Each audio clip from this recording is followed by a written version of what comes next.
Welcome to the Jake Brown Podcast. I'm your host, Jake Brown. I have got a fantastic show for you today. My guest wears many hats. She's an educator, she's a board certified behavior analyst. Although she hates the term entrepreneur, she is exactly that. Through her business Empowered, she has become an advocate for parents navigating the special education system.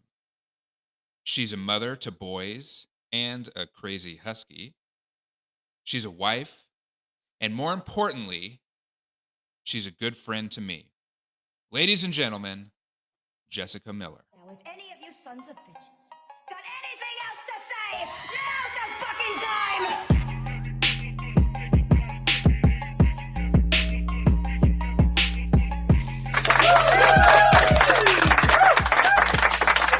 And I'm just gonna follow you, so you just jump around and I'll jump around with you. we're going right now. Oh, well, let's It's go. recording. Okay. Well, let's go. We're live Live slash pre-recorded. / in the home. It's gonna be well, I don't edit, so really once we're done, I just upload. So And we're then that's live. it. Yeah, well, I guess, yeah, basically we're live. I haven't figured out, like, how to live stream stuff, and I don't know if I wanna do that. You don't want video? I don't think I want video. I think video would be so dope. You do lots of I videos. would totally do video.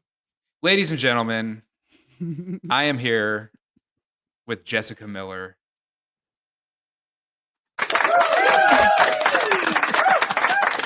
That's the studio audience, in case you didn't realize, and also, my agent, Molly. She will be in and out throughout the day. So I mean, where to begin? There's so much. Obviously, you and I know each other because we worked for a few years together, Mhm, directly and indirectly. mhm, Um, Talk a little bit about your experience working because you've kind of been on both sides mhm, of the net, so to speak. You've been a teacher working in elementary schools, mhm, observing essentially kind of how our special education system works from a general education standpoint. And then you transitioned kind of out of that role into doing behavior work. And really, at this point now, you've become a very vocal advocate for parents mhm, who, uh, through no fault of their own, just don't understand all the ins and outs of special education. So I don't know, mhm. really talk about kind of how you started out and kind of what made you want to transition to kind of the behind the scenes stuff and helping kids and parents, uh, you know, less directly from a classroom standpoint and kind of more behind the scenes. Yeah, for sure. Definitely a long, long ride. And I'll be honest, it was like an accident that I even became a teacher. It's like I was getting ready to graduate college and my parents were like, "So, what about a job?" And I'm like, "What about it?" They're like, "Well, you gotta get a job." And I'm like, "When?" Like, I don't know what I'm gonna do. Jobs. So they were recruiting for teachers in, like, these really disadvantaged cities, and I'm like, "Well, I never been to the ghetto, I never had a job, like, 2 birds, 1 stone, let's get it done." And it changed my life. Like, you talk about culture shock, like, Where were you? Where was your first teaching assignment Memphis, Tennessee, at? 901 Shelby Drive, look alive. Like, it was, like, in real life. Okay. It was a culture shock, and it was like I think I started like I said, I needed a job, and parents were like, "We're not gonna pay my bills anymore," so I could figure it out, and I'd always liked kids, like a babysitter, nanny, daycare background. So it seemed like natural, to go into that route, and oh my gosh, when I got to my classroom, I had kids who didn't know what their names were. Like, I had kids who legitimately did not have socks on, like, didn't know how to button their pants, like, didn't know what a backpack was for. Like, I don't know why my mama gave me this. Like, here I am, like, nervous, like, how am I gonna get them to understand the letter A? Ah, Yeah. and here's the kid in front of me, like, I don't know what I'm doing here, and I don't know what my name is, and I'm not wearing shoes. Who are you? You know? Isn't it weird how, uh, and I think back to my first year being in a classroom, Mhm. and I quickly realized it was almost less about the ABCs, one, two, threes, and so much more about life skills, Yes. you know, and Yes. like just teaching kids how to be little humans in Mhm. society and Mhm. showing them discipline and just, all that kind of stuff that they had no exposure to through Yeah. no fault of their own, Yep. and I was in an area where culturally it was a shock for me as well, being, Yep.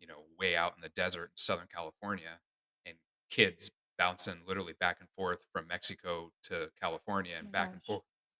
back and forth, some not speaking English, Mhm. and they would just get put into special ed classes because they didn't speak English, Yeah. and which is, horribly inappropriate. Mhm. Um, but that's just kind of the way it was at that time. Yeah. And it sounds like it was very similar for you, where, you know, it's almost like the academic stuff is like, okay, we'll get to that. Mhm. I got to teach these kids how to be little humans almost. 100%. 100% it was like that, and here's the thing, like, I this was a whole school. Like, this school did not have special ed. So, I'm coming from a world of, like, if you have this set of needs, you are in a special ed classroom. Hmm. And everyone else, so I thought, without these needs are in these classrooms. And now I'm in a world where I'm like, everyone has these needs. Yeah. So where are the classrooms? And it hit me like immediately. Huh, okay, like there aren't classrooms here. This is life. Like everyone here is living a life of disadvantage. And maybe it's not physical, they're in a wheelchair or they're blind or they're deaf, but it's like literally they don't see their parents, they don't eat, they don't have clothes, there are drug deals in front of them. Some of their houses, like legitimate lit whorehouses in and out while they're trying to do homework. I mean, I did a parent teacher conference at a child's house because that was the way that the kids could go on the field trips is if the parents participated, and I had parents that would never come. So, I would just go to their house and I'm like, "Hey, can we talk 5 minutes? Sign the paper." Kid can go. In front of parents who were shooting up with drugs, while other deals were going on, and here I am sitting there like like literally grew up Fort Lewis, like Hmm. from that background to this background, and it's just becomes very clear that it's not about classroom, it's not about label, it's not about diagnosis, it's not about, poverty level even, like, when you get back to the classroom and you have kids in front of you, none of that can be an excuse for the experience that you provide the child or the interaction that you provide the child, and I think up until that point in my life, I was taught, I was conditioned that there are excuses to treat children differently. There are excuses to hold different standards for children, and if the child can't do a certain thing, then that's even more okay because, like, they don't know, they can't do it, it's fine. Yeah. And so being in that world, being in Memphis, like, really, really, really shook up my conditioning because I was seeing just everyday life disadvantage. And, like, if we just let these kids go, if we just say, "Okay, well, they're disadvantaged, they need something that I can't provide," literally every child in this school ends up behind. It's not just a group of, 15 kids in a classroom. Hmm. Not that that's okay either, but it's just my mindset. So, Yeah. I think even early, like my first year teaching, it shifted the way that I approached education. Like, to begin with, I didn't wanna be a teacher, I needed a job, but okay, now I wanna teach, I kinda like this, but I thought I was teaching ABCs, 1, 2, 3s, and I'm teaching life skills. Like, when you walk out of this building, here's how you survive. So then as, my 2nd year, 3rd year, I knew teaching was not gonna be a career for me. There's too much other, like, bullshit, for lack of better word there. That's the perfect word for That's the perfect word. it. So, but Turns out that's the perfect word. that is the perfect word for teaching. But it's the kids. I was stuck. Like, I was stuck with these kids. I just could not Yeah. because I was also learning that there were adults in the building who say they like kids, who in action do not like kids. So I was also learning that, like, wow, every single one of these child has immeasurable need, and they maybe have, I don't know, 20% of the adults in this building willing to do what it takes to meet that need. So I also was feeling like, I can't leave these kids, like, this is just one school." Like, I just started thinking really about my hometown Yeah. because up until that point, I was blinded. Like, I was a very sheltered child. I was not allowed out of the house basically until I was 18. So I did not understand that people lived it differently than I did, to be frank, and people live disadvantaged. So I'm thinking back to my hometown now, and I'm like, "Are there kids like this at home? Are there kids that don't have food to eat? Are there kids with no shoes?" Like, I literally had never seen poverty before. So I'm 22, 23 years old at this point. My world just got shook up. Like, are there poor kids in my hometown? Like, can I do this work back at home? Because again, I didn't know what I wanted to do. I'm kinda Is trying to that figure it kinda out. when you I mean, was that kind of the catalyst for, for Empowered? Whether you recognized it or not, did you Mhm. think, "Okay, I don't see myself teaching for another 20 plus years. However, these kids need help. I have to find a way to continue helping them. I just don't know how or what that looks like." 100%. That's exactly what happened. I enrolled in grad school, and it was the psychologist at the school I was teaching at who said, "Have you ever heard of ABA therapy?" And I was like, "Nope, never heard of that." And she was like, "I think you So, what is a ABA stands for? applied behavior analysis." Okay. And I told her, I said, "Never heard of that." She said, "I think you'd be really good at it." And I said the same thing. I said, "What the hell is that? Like, I don't like this. I don't like teaching. So what does it matter if I'm good at it? I don't like this, you Yeah. know?" And so she goes, "No, no, no." She goes, "It's a lot of what you already do. It's a lot of positive praise, positive reinforcement, and using reinforcement and really punishment, but really reinforcement to shape behavior." Mhm. And she says, "You do a lot of that anyway in your classroom." Like, I always had really well-behaved classes, like, even for kids that were wild, I'll say that. Never in my class, never with me, and it didn't matter what class they came from. When they came to my classroom, I never had a problem with any of the kids. And the psychologist was like, she's like, "I'm telling you, a lot of what you do is ABA." She was like, Just look it up." So I looked it up. I actually was enrolled in a marriage and family therapy graduate program. I thought I was gonna be, like a marriage counselor. And I go home, I look up ABA therapy, and I'm like, "Oh, shit, I don't wanna work with kids with autism, though." Like, it's all about autism. It's all ABA, autism, autism. I don't wanna work with autism. I wanna work with these kids who are bad as hell that, like, everybody's given up on, basically. Like, even in kindergarten, people have given up on these kids. And I called the school, and I was like, "Listen, I don't really have a thing for autism. I don't really wanna do that. But are there other ways to apply this science?" And at the time, she was like, "Yeah, you can do it in hospital. People do this in, all these other places." So I'm like, "Cool, sign me up." Even though I'm like, I don't wanna work with autism. Just I like was just like, that. "Just sign me up," just like that. What was it about autism? Did you not understand it Yeah, it was fully? fear. It Okay. was fear. At that age, 22, 23, it was like my only reference for autism was just the big dramatic, the big behavior, Yeah. the stimming, just the big stuff. And Yeah. so it was total fear. It was just like, I can't be impactful with that child.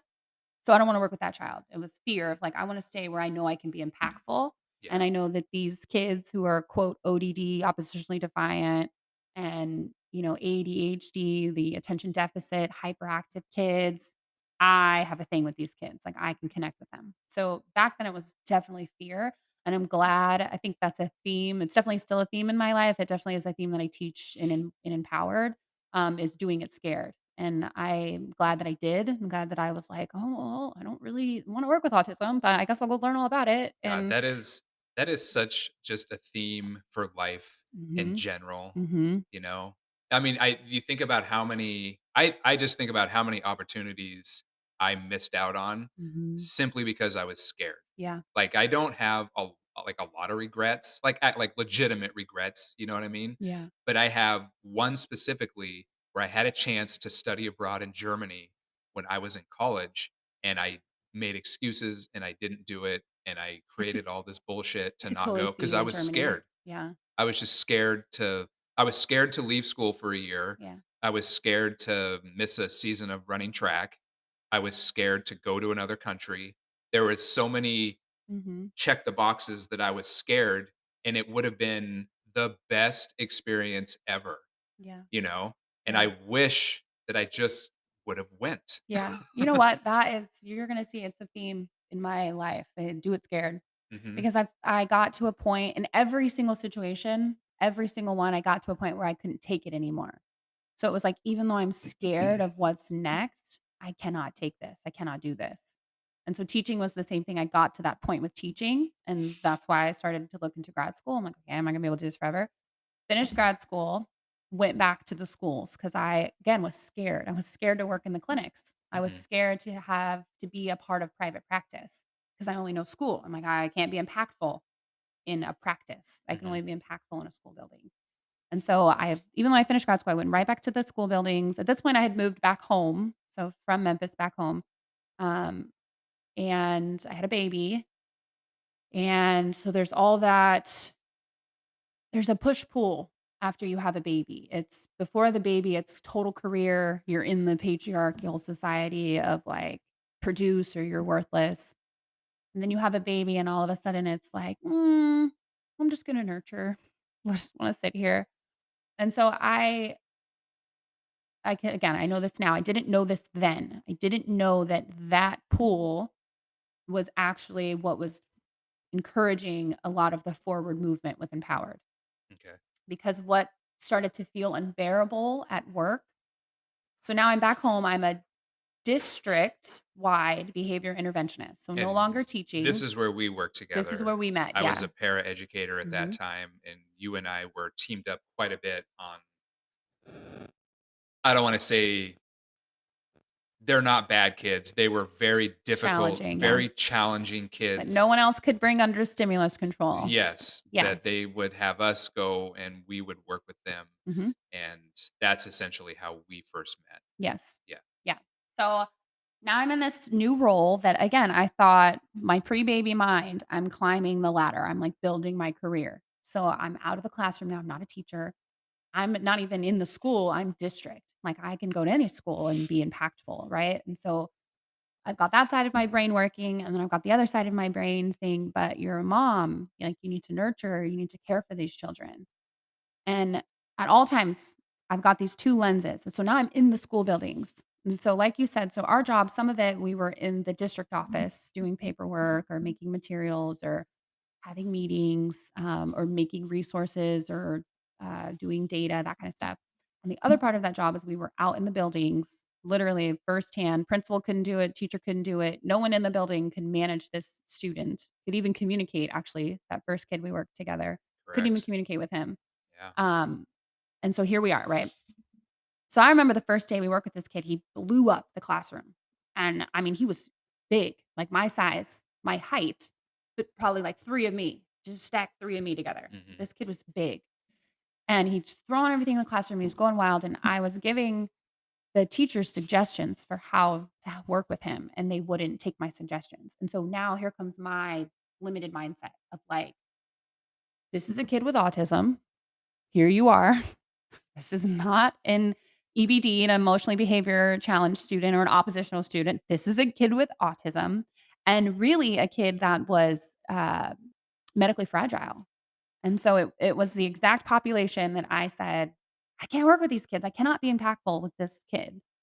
But I'm in a room, literally, there's 2 teachers, there were 2 administrators, there were 3 paras, and me. So we've got 6 or 7 adults just looking at this child, but like not treating this child like a child, Mhm. treating this child like a monster, basically. Yeah. Everyone hiding, pushing him away, just disgusted at him Through their own through fears, their own fear, exactly. through their Not own fears. Yeah. consciously, but that's what they're doing. And so Yeah. I am in this weird out of body. Once again, there are the 2 people. There's the side of me that's climbing the ladder that's like, just get behind the administrators. Like the administrators are not doing anything. You need to follow the administrators. And then there's the side of me that just had a baby and that's looking at this child. This is a 10-year-old child. This is a child. The brain matures at 26. This is a child. Then there's a side of me that's looking at this child in straight up distress. And me knowing behavior is communication. Yep, you are scared. He's trashing this classroom, but he is scared. Mhm. And he's trying to communicate that to you. And that's the only way he knows Mhm, how. yep, and nobody's listening. Mhm. And I pulled our the director of special ed was in that school building at the same time as this was all happening, and they were talking about that. They were like, "What do we do? What do we do?" Because the parent of this child had already sued the school. So that's why the administrators were in there because they already knew like, "Oh, man, we're gonna have to call the parents, it's gonna be a big deal." As soon as I heard the director was in a meeting, I left the classroom and went to the meeting and pulled the director out. And I didn't know at the time that that was abnormal. Like, where I'm coming from in Memphis, again, it was like all hands on deck all the time. These kids have needs, Yeah. like, we're here. Administrators are not special people. They're the ones that take the fall, that kinda thing. So Yeah. I went and pulled him out of a meeting. I was like, "Listen, nobody in this classroom knows what to do, and I'm suggesting something and they're not following.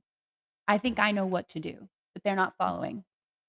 Can you come and tell them to follow, or can you come and get the kid under control?" I literally pulled the director of special ed out of a meeting. When I think about it now, I'm like, "Oh my god," but But that's what it takes at the sometimes. time, I'm Yeah. a 22, 20. No, I was 24, no, 26 at this time. I had Julian. I'm just a 26-year-old. It's my first time district-wide interventionist. I'm proud of it, and I just looked at this child in distress and saw a child that no one's willing to help. So in my mind, I'm like, "Okay," I moved on. I'm like, You're not doing it, you're not doing it. Fine, let's go." So I go get him. He comes in the classroom. He follows me. He lets me do it. He lets me intervene with this student in a way that everyone else was saying, "Don't talk to him, don't touch him." People are scared of these children because they don't know what to do, so they do Mhm. nothing, and they don't want you to do anything, right? And he let me do it, and he followed me, and we got the child seated, we got him going on his schedule. Eventually, we got the classroom picked up, but I mean, that moment, again, do it scared. I didn't know what to do either. I did not think I could be impactful with a kid with autism. I had administrators in there. I had no idea what to do, right? It's like, but that moment of like, I saw a child.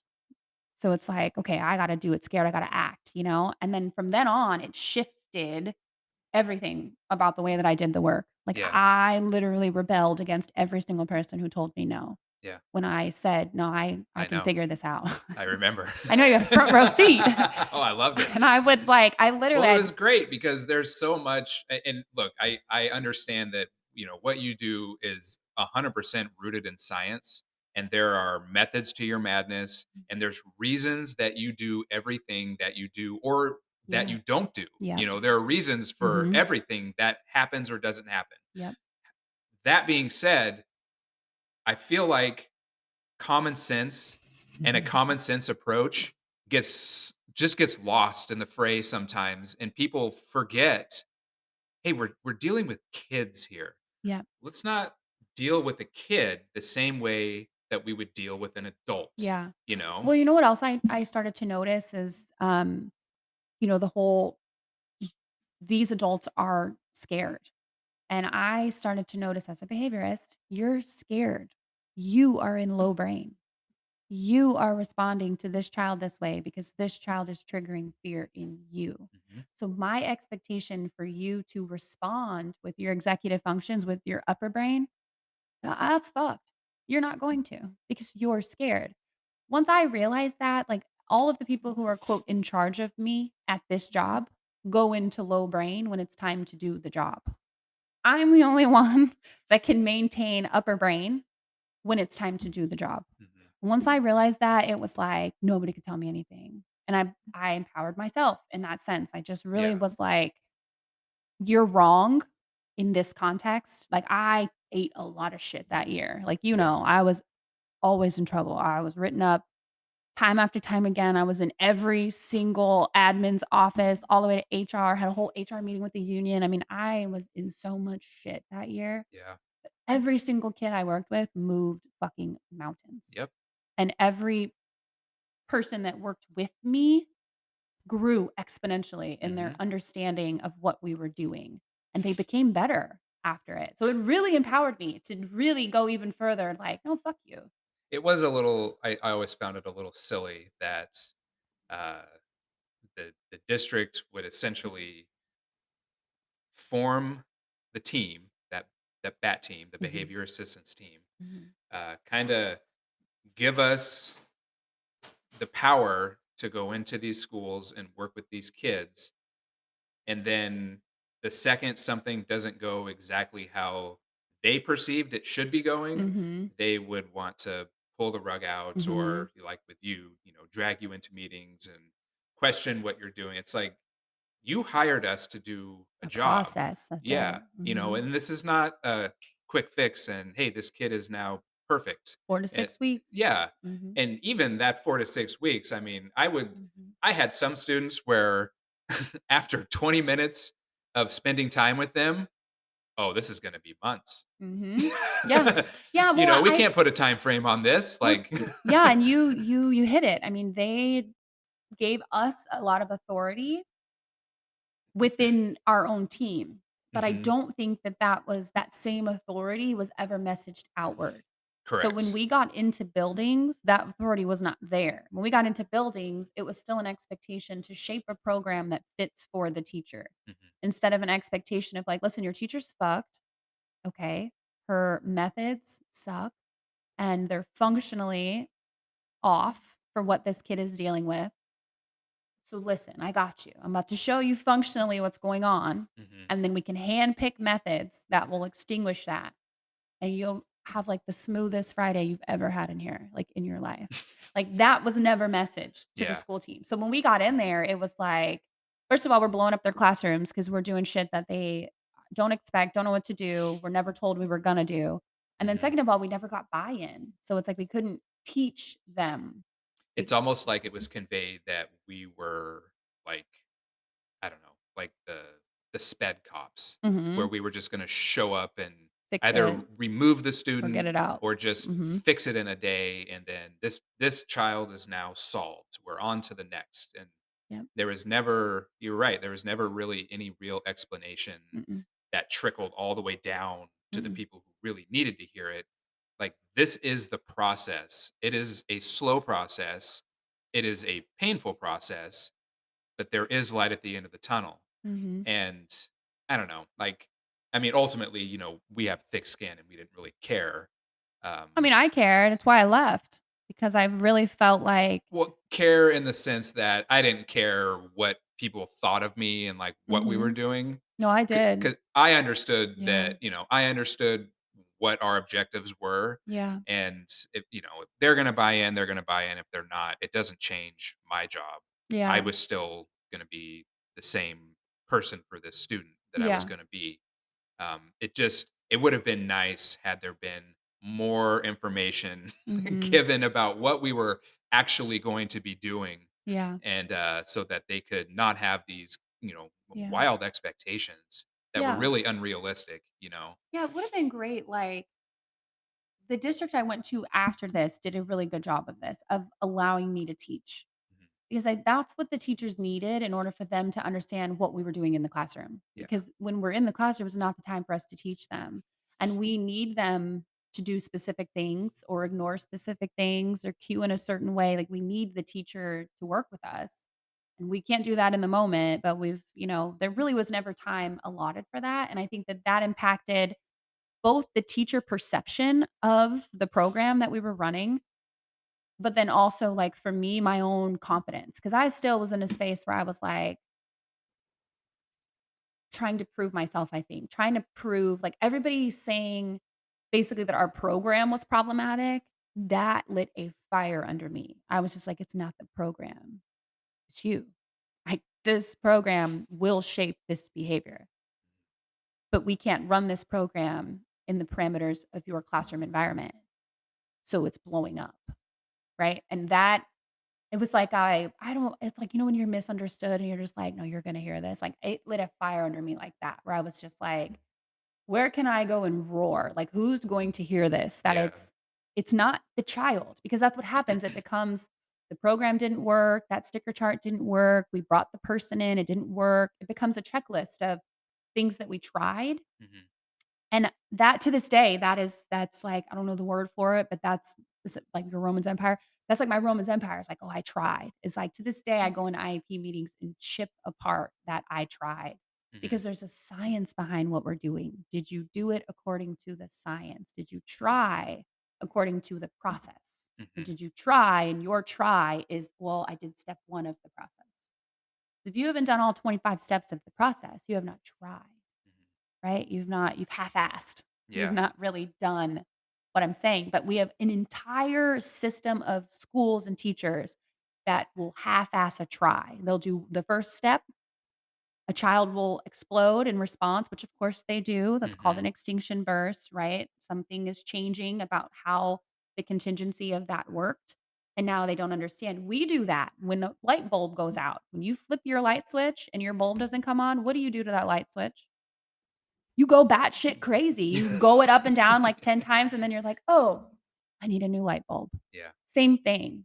Kids are doing the same thing, and so that's the horse that I started to ride in districts and with teachers with conversation is the understanding of like, "No, no, no, it's not the child. No, no, no, no, and it's not necessarily the program."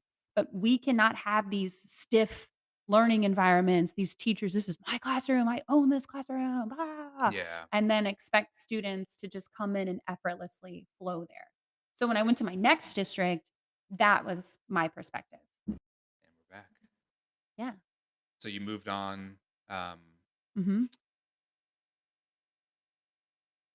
So I changed all to just districts are definitely different. yes. I, you know, the first district I worked in was very different from the one up here in Washington. Mhm. And when you left to go to UP, I had debated it because the sped director had also left. Mhm. Um, and I was like, well,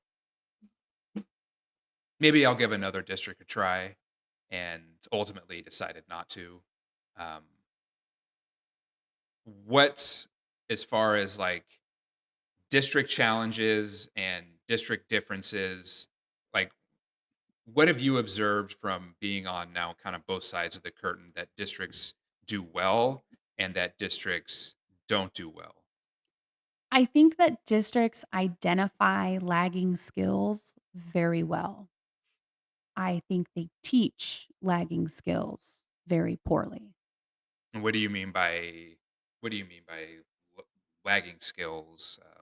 Yeah, That kind of so like explain what that means. yeah, so any skill that a teacher thinks a student should have in order to be successful at their grade level or in their classroom. So think about like your report card and how it said, answers question, raises hand, makes eye contact, attends to teachers, shares with friends, turn takes. Those are all skills.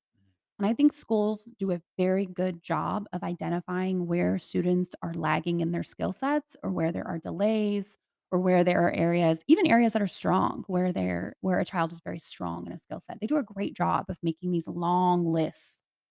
Your child cannot do all of these things.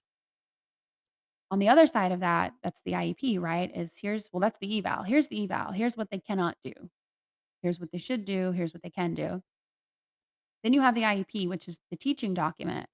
Here's what we've observed the child's present level to be in all of these areas: math, reading, science, emotion, social.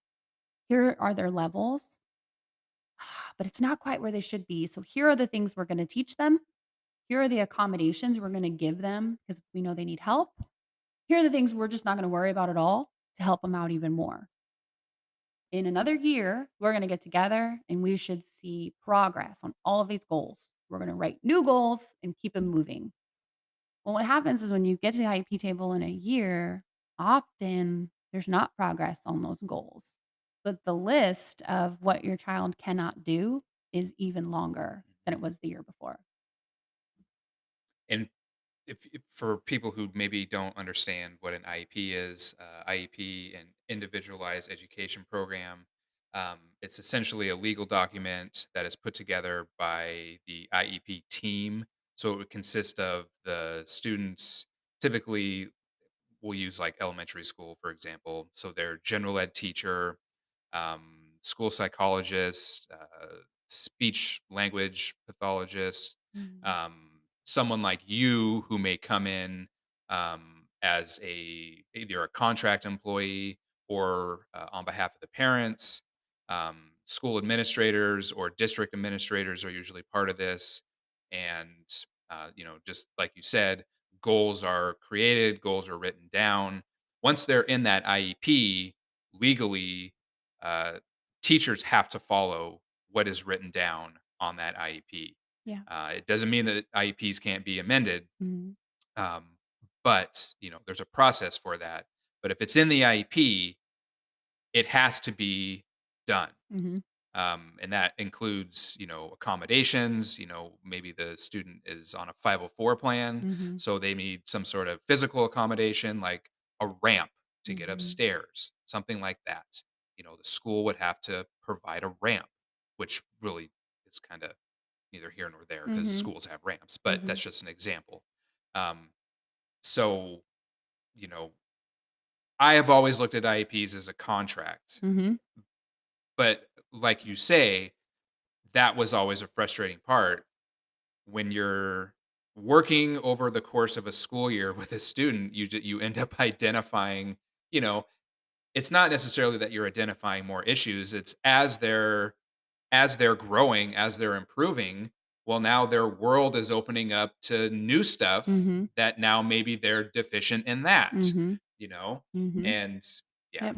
Yeah, and um we don't really ever use the information that we have in our application, I guess, of that child. And what I mean by that is we have these long evals and we request records from doctor's offices and we make parents do these assessment scales and we have tons of information on students and we are not able to then in action, what does that mean? What do these scores mean in terms of what I should expect from this child? We don't move the bar for kids like that. We maintain our expectations. You're in 5th grade. Why are you doing this? 5th graders do not do this. And it's like, yeah, but you just read And says who? 400 pages Like, of says like shit yeah. on this kid that says that he's Yeah. going to do that. Yeah. So like, I know. why is your expectation different? Number 1, but number 2, why are you now punishing him via loss of this or a note home or even verbal? We saw a lot of verbal and emotional abuse towards Yeah. these kids, the things that people say. Mhm. So I saw a lot of stuff like that, right? I saw that at the other district. Now at this district, now it's different because now I'm at the IEP table. At this district, I was a sped administrator, and this district was much better at communicating out. It was a smaller district too, only 8 schools, so much better at communicating out to the admin teams at those schools. "Hey, if you call us for help, we're going to send Jessica, Mhm. and if she comes, you need to listen to her." They were better at that, and I got to do a lot of teaching, and I was because I have a background in education, I'm a licensed teacher. At this point, I was in school for my doctorate in education, specializing in special ed.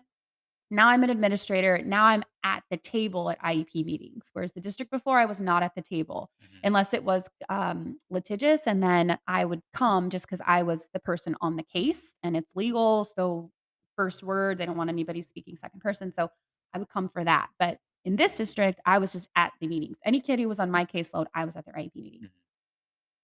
Did and you they find that maybe a little sidebar here, did you find it was tough as far as, uh, not biting the hand that feeds you while also being loyal or, an advocate? Because this was kind of the beginning of now you're really starting to Yep, become an advocate. that's exactly what However happened. however, Yep, yep, you're an employee of the district, mhm, and it can definitely be a conflict of interest when you're seeing, okay, maybe the district yeah, is doing things that aren't necessarily in the parents or the student's best interest. mhm. How do you navigate that without Well, rocking the boat too? I mean, you got to rock the boat I was gonna sometimes, say, no, I but definitely people don't like when the boat gets we rocked. you know what I did? I did it with honesty. Kinda, What? kinda, kinda. I did both. You're right, that's exactly what happened. Now I'm at the IEP table, and again, at this point, my son's, like, 2 years old, so I'm still really you talk about the postpartum brain lasts till age 7, I'm still very much, like, in the postpartum period, mentally and emotionally, and so but I'm also climbing a career. It's also still in me. Like, I have daddy issues, we talk about that another day, but, like, it's still in me, like, I need to provide for myself. I still have this hyper independence of, like, I'm climbing. So, I'm in my doctorate program. I'm making twice as much money as I was making just 3 years ago. I've got a new baby. Like, I'm feeling myself on the one hand. Mhm. On the other hand, I'm at the IEP table with parents crying, moms like me, moms crying, begging for the other. Here's the thing about IEP meetings, they're intimidating for a parent. Very It's intimidating. you, the parent, who knows very little about the IDEA, which is a federal law protecting students with IEPs. You, the parent, with anywhere from minimum 5 professionals to up to 15. I've been in rooms with 15 people around that table. It's very, very intimidating, and so I'm sitting here listening to parents. Again, I'm so naive. I got my data in front of me with my pen. like, ready to answer questions about how many incidences of elopement, like, just regular shit, right? Mhm. And the parent, I'd hear story after story after story, these breakdowns, and there are huge disconnects between what happens at home and what's being reported at school. And parents are bringing their outside therapists in, and so now you're getting, 'cause the school, they'll condition you to say, like, "Well, parents just want what they want." There's a saying here, it's like, "We owe them a serviceable Chevy, not a Cadillac." And that is, every school administrator knows that. It comes from a Supreme Court case where the Supreme Court told a parent that, "The school districts owe you a serviceable Chevy. They don't owe you a Cadillac." And you see that at the IEP meetings. You see parents begging for the Cadillac. "I know you have this resource. Can they use this resource? This will really help them. This will really help them." And you see the district say, "Well, we don't have to. We're not going to. Here's your IEP." And that's really kind of the end of the conversation. Mhm. And I saw that time and time and time again. And then, so it's hurting me on my heart because I'm going home as a mom. I don't, and so at those meetings, it's in me now. And I'm like, "Oh my God, if this were my child at the center of this conversation, how would I be like nodding my head yes with these administrators, or would I be this parent?" And every single time I was the parent in my own mind. And so it did become very difficult for me to sit at the table and just listen and do nothing. So what I did 2 things. On the one hand, for me, I did what I did at my old district. I started making waves. My direct supervisors were very supportive, and they supported my professional development. They sent me to other states to present my work and to speak at conferences, and they paid for to finish my BCBA supervision, and they got me a mentor because I told them, like, "Listen, I'm the only one, like, I need someone else to talk to." Yeah. They got me a mentor, they were very, very, very supportive, and so they saw what I saw, but they were just department admin, they weren't district admin. So it became a conversation of, like, how do we get district to pay attention to this? Because that's where we'll get progress with our parents. We'll be able to go to the IEP table and actually offer them things instead of just listen, because we already knew. And here's the thing, parents, your school team knows before they go into that meeting what they're gonna offer you. Mhm. So, that feeling of, like, "They didn't even listen to us," I wanna validate that. You're right, they didn't. Yeah. They did not even listen to you. They had a plan. We all met before you got The here. IAP meeting is the meeting after the It's the series of meeting after the meetings. meeting. That's Yeah. right. The parent is Yeah. really not involved in it, right? No. So this is a new perspective that I didn't have at my old district. Now I have it. So now I'm thinking, like, okay, they're gonna listen to me. Like, I have the support of my direct admin, and the teachers have been graceful. They're gonna listen to me. And so I went to the superintendent at this district. Um, and he did listen behind closed doors, but he was unwilling to shake the public perception of the district. This is a very high performing district, top 15 in the state of Washington. Um, and so dealing with some of this behavior stuff, putting more of these accommodations and interventions in the IEP meant that this quote behavior stuff would be more visible in the school buildings. And that means that parents might see, other kids might go home and tell their parents. It became a matter of public perception now in Mhm. this district. And while I understood, right, as a professional who's climbing the ladder, like, okay, this is the superintendent telling me perception of the district, reputation of the district, scores, da da da da. Like, okay, yeah, that's very important. Like, my robot mind, my follow mind, my sheep mind is like, okay, yeah, yeah, yeah. But it's like as soon as I left his office, all that shit went out the window. It Yeah. was like, okay, where am I gonna go next? I already started planning, like, what am I gonna do? I can't work for these people. We're not aligned. So I already started thinking about that. That was my empower yourself. I felt like the walls were gonna close in on me eventually. I was gonna end up feeling the same way. So that was happening for me internally. But then I still had to finish my contract with this Yeah. district, And so what I would do on the other side for parents, since I really couldn't make any big movement in the district, I would go to the IEP meetings. And at the IEP meetings, as I'm taking notes, I was taking notes for the parents. And I would follow the parent. The meeting would end. These are long meetings, 2, 3-hour meetings. The meeting would Mhm. end. And I'd be the first one out of the school team. I'm like, "Okay, bye, everybody. I gotta go. I gotta go home to my baby." Right? I'd use my son. And I would go and I would hide behind the parent's car. I swear. And I would wait for the parent to come out of the meeting. They're crying. They're devastated.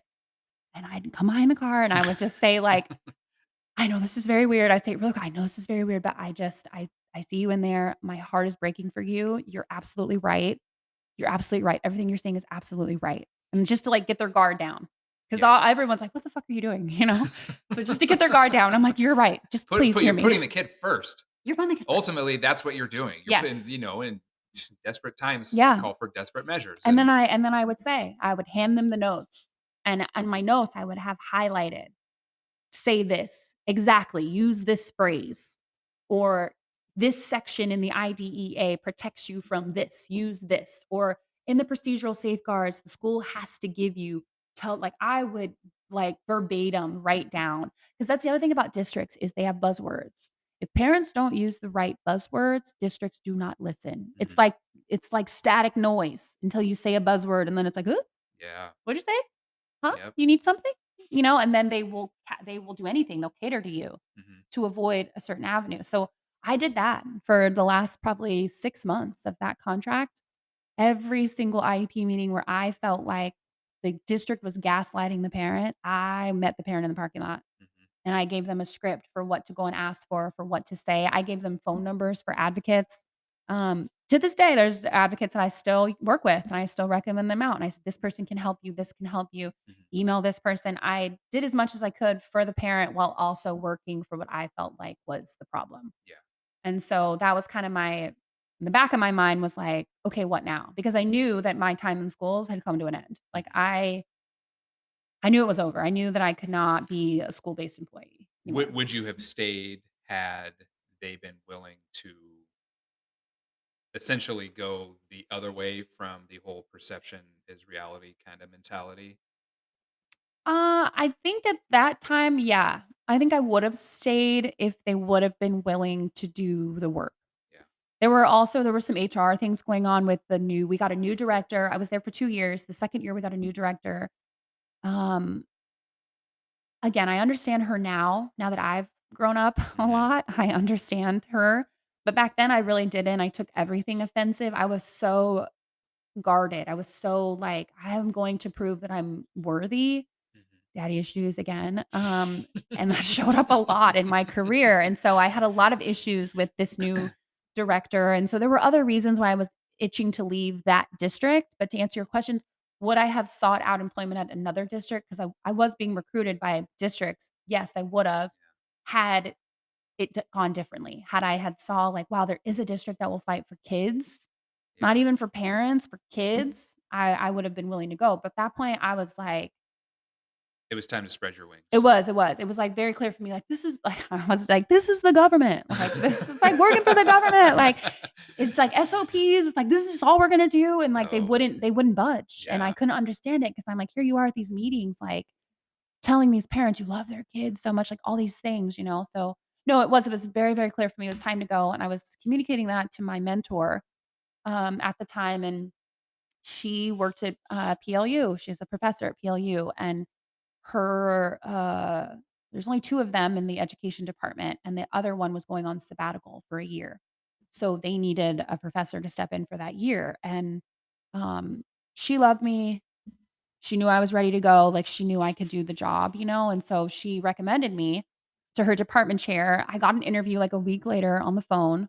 She called me and gave me the job basically, and Mhm. it literally was, like, that fast, and I was just like, "Well, shit, I thought I was leaving education, but you know what? This is okay. Like, let me go teach the teachers." Yeah. Like, it wasn't impactful at the school level, the 1st district, not super impactful at the district level, the 2nd district. I'm like, "Okay, let me go teach teachers in preparation and training programs." If anything, it's gonna give these new teachers a little dose of what Mhm. it's actually going to be like, Yeah. you know? It's like this is the stuff that you're not gonna know Mhm. until it's already being thrown in your face. Yes, that was And my mindset. At the yeah. same time, I had started Empowered ABA. I had, with the office of the secretary. So I had sought out the business license. I didn't have any clients yet. Um, but I had started the business. I had decided it was New Year's, like 2 days after New Year's, January 3rd or 4th. And I was like, you know what? What's the harm in just doing the paperwork? So I just did the paperwork with the state. And then I'm like, okay, I need insurance. What's the harm of getting insurance? So I get insurance. Oh, I need an EIN number. What's the harm of doing that? So I set up the business. The business was set up. So then I'm thinking like, okay, insurance or private pay. Because again, if you think back what I said at the beginning of this, I did not think I could be impactful, not with kids with autism, not in clinics. I only thought I could work with like disadvantaged kids in the ghetto Yeah. to begin with. And then that slowly shaped to disadvantaged kids anywhere. And then it was just kids. And then it was just people, right? So like Yeah. this was a really big thing for me. That's why it was just paperwork only because I was still scared. Like I still was like, this is kind of coming to a close. What I thought was in schools. I'm still in grad school. So I'm getting this degree, this doctor of education. I'm like, and now I fucking hate schools. But I'm like, okay, so it's all there. So then I credential myself with insurance. And again, it's just a checkbox. It's like I just okay, people want to use their insurance to pay for things. So I should probably be a provider. Let me just do the paperwork. So I get myself credentialed and then I set up a website. Not a big deal. I'm like, in my mind, I'm just step by step just doing things. You've minimized all these major steps Yes, because it is because scary. I'm scared. It's scary, And but in you've taken huge I've leaps and set up the bounds. business. You've set Uh-huh. up an entire business Yeah. that is now accepting insurance, Yes. and Yeah. While I'm yeah. working at PLU, in my mind, I'm like, I'm still trying to figure it out. I'm like, maybe I'm meant to be a professor. Like, I wasn't a good teacher. I didn't like being an intervention. Like, maybe I'm meant to be a professor. Like, I'm Nah, still, I knew you never were. I know, I'm Yeah, still that's like not career wise, yeah. I'm still there. So I'm pouring everything into teaching these kids at PLU, loving it. Actually, no, I'm hating teaching. I hate the prep work. I hate teaching them, to be honest, but I love talking to them Yeah, and teaching them about life yeah. because that's what every single one of my classes turned into. Like, shout out to that class of PLU kids. It just turned into real conversation. And it was me. I didn't know it at the time again, but it was me using what I know about behavior science to shape their behavior. Mhm. Like, "Oh, you wanna graduate, but you didn't do blah, blah, blah? Got you, girl." So I'm sitting here talking with her, helping her get her stuff together so she can meet these goals over and over again every class. So, in a sense, Empowered Woman really started at PLU, Mhm. and I'll come back to that, but it really started there. Really, that was the first time where I took the skill set and applied it to something that wasn't autism or ADHD or ODD or like a small child having a fit. And so I have a website now. I'm still teaching. I have a website. I'm pregnant again at this point. Sick as fuck. Like I just am like, ooh, I can't have this baby and like come back and do this. Like this doesn't feel good, you know? So one day I get an email, my website, and it's an email, and it says a new message. It says Empowered ABA, a new message. Had you done any advertising? No, No I had advertising, just gone nothing, through the motions. nothing.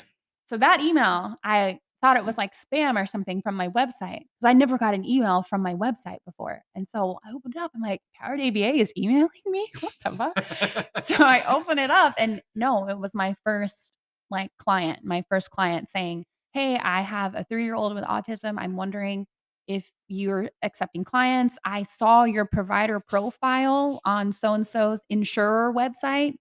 There you go. Which that never clicked to me that like, Yeah, "Oh, yeah, you can go to your insurer's website and find a provider." Oh, yeah. yeah, no shit. They're So, good about that. they're very they're very good They about will that. advertise for you, Yes, they whatever do. gets them more money.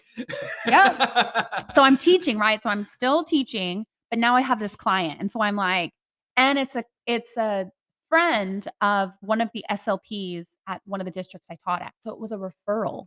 Mhm. It was this SLP who knew me, who had a friend with autism, said, "I know this girl who's thinking," because I had told select people that I was thinking about it. Yeah. And then I had said it just like I just said it to you casually, like, "I just set it up. I'm not really sure what I'm doing." Like, it was a referral. She had referred her to me and You that realize that's only casual planning in your mind. yes, To I know that to now. anyone Yes. else, they're Yes. like, "Holy shit, you took major steps and started a business."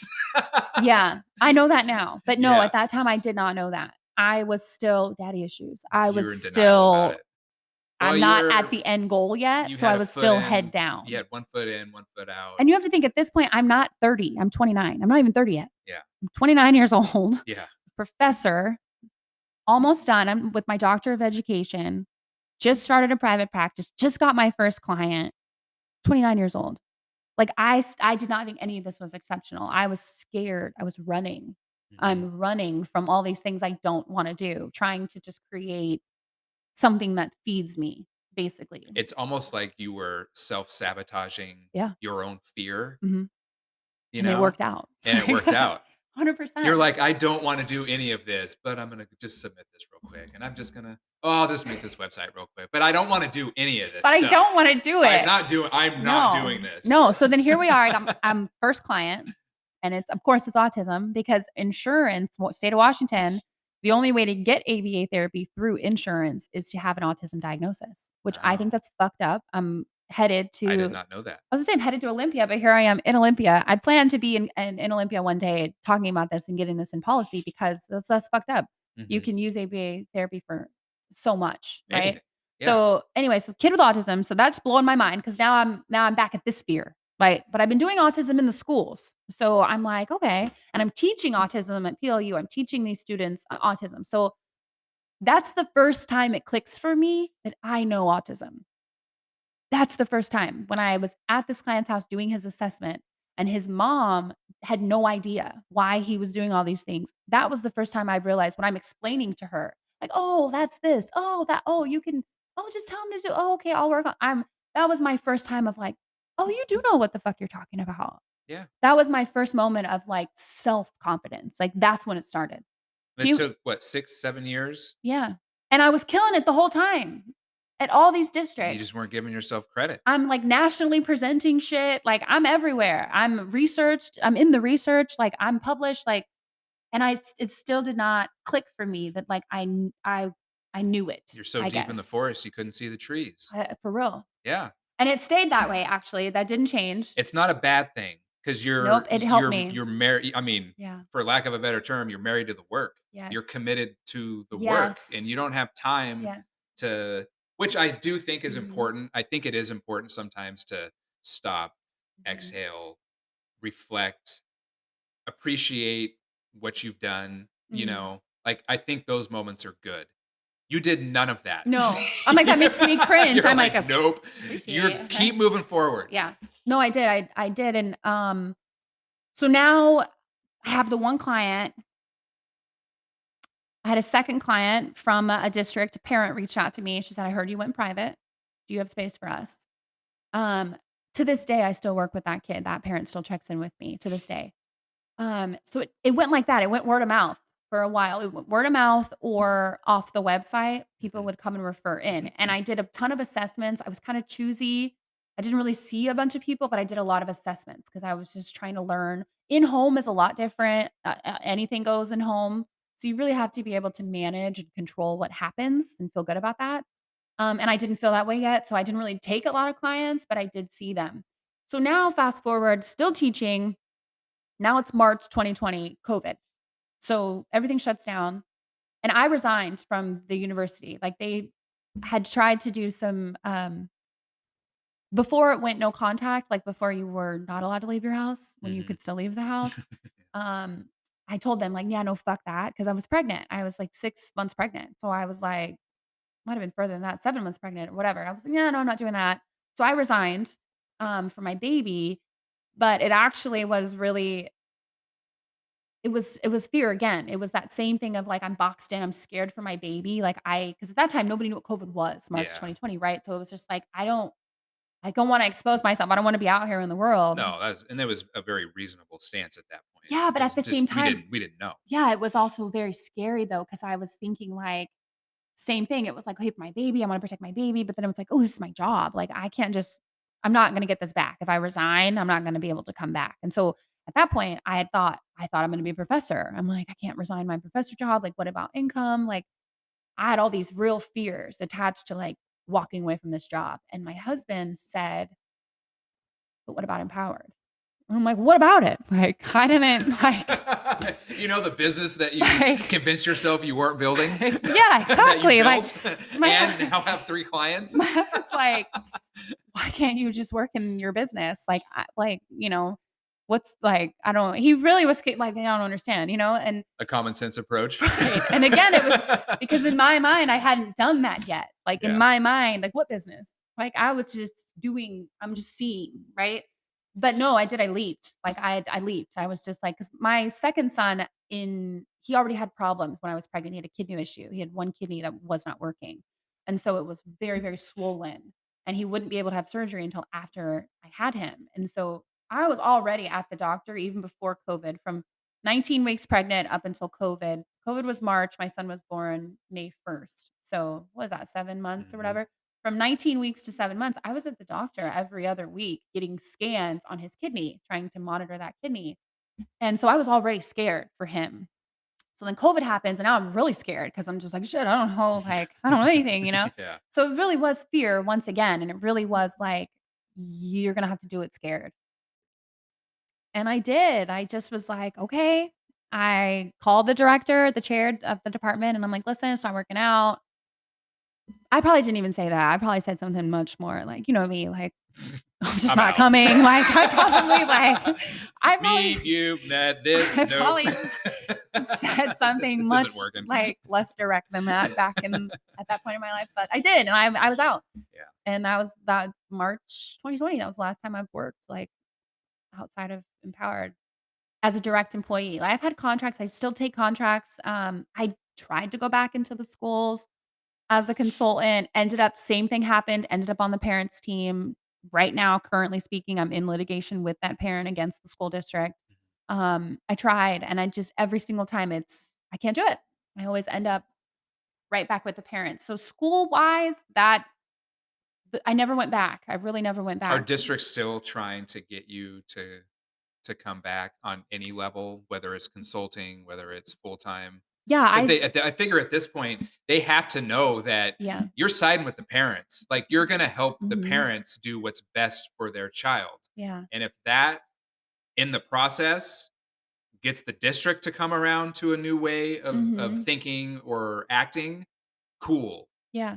But I mean, I feel like your reputation, it is what it is at this point, and anyone who wants to bring you in has to know Mhm. you're there for the student and the Mhm. parents, Mhm. regardless of who's footing the bill to Yeah. you. Yeah, it definitely depends on the district. You have some districts that will not let me in their doors because they know that I know what I'm talking Oh, about, fuck them. That's and their loss. yep, they won't let me in. I have other districts who won't let me in on staff, like, they would never let me work for them, Mhm. but when I show up on the parent team, they listen, and they're very collaborative. I just had an IEP yesterday with a team like that. I'm very direct. I stop teachers mid-sentence, and I tell them, "Listen, you're not saying what the mom is saying.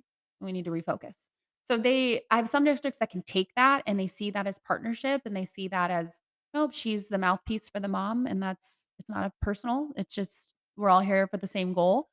And then I have just one district right now, but I work in their district. So as a consultant, I'm not on staff, but I consult with them. I had a meeting with their team last week, and I work hand in hand with their behavior team, to create programs for students there. And to me, that is a district who is taking it serious, who Yes. understand they don't have the ego involved No. that Mm-mm.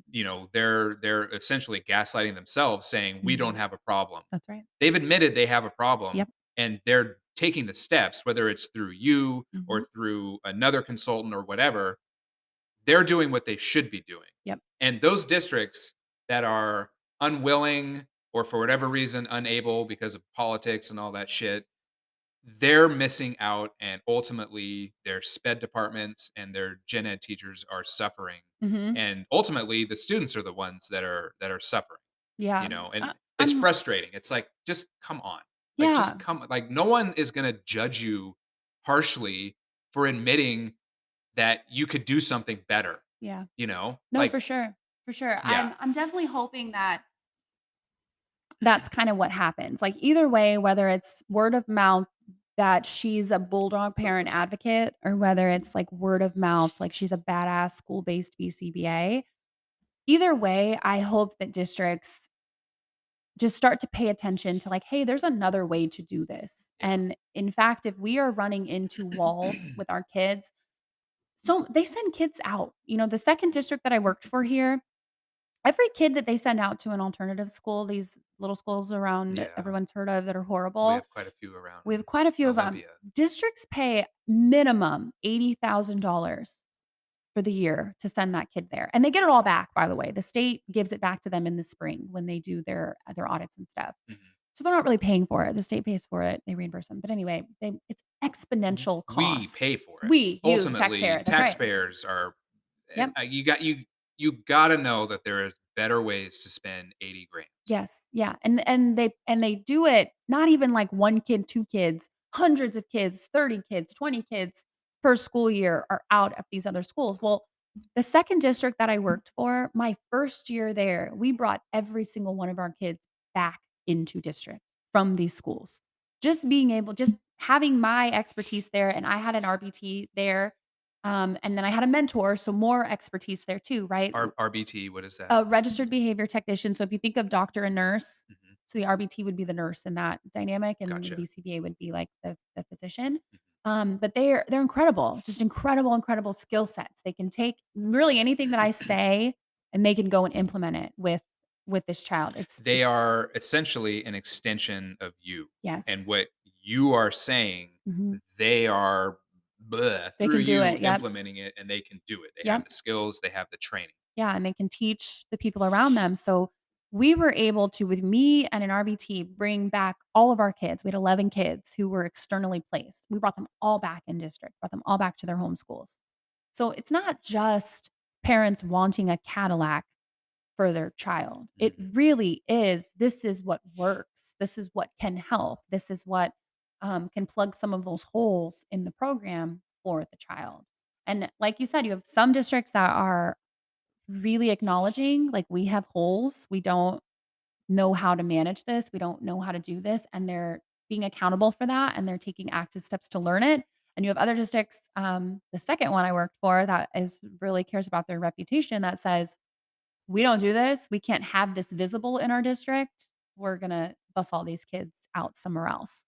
And I guess that's the piece that really gets me because public school is not, like, for those who can fit in the box of it. Yeah, public Like, schools for everyone. it's for everyone, Yeah. exactly. So, school-based work, I all of my clients in private practice, I offer to help them in schools, so because most of them have IEPs, and a lot of them at home, they can manage behaviors because you have so many other options, Mhm. but at school, when the teachers struggle and they call the parent, "Hey, your kid's taking his underwear off. Hey, he's throwing crackers everywhere," whatever they're doing, parents are really powerless to help. It's like, I can't help you in your environment with Yeah. all of your restrictions and your rules and your protocols and blah, blah, blah, blah, blah. So for every parent that works with me with Empowered ABA, that's a service that they get with us. We attend IEP meetings with them if they want us to.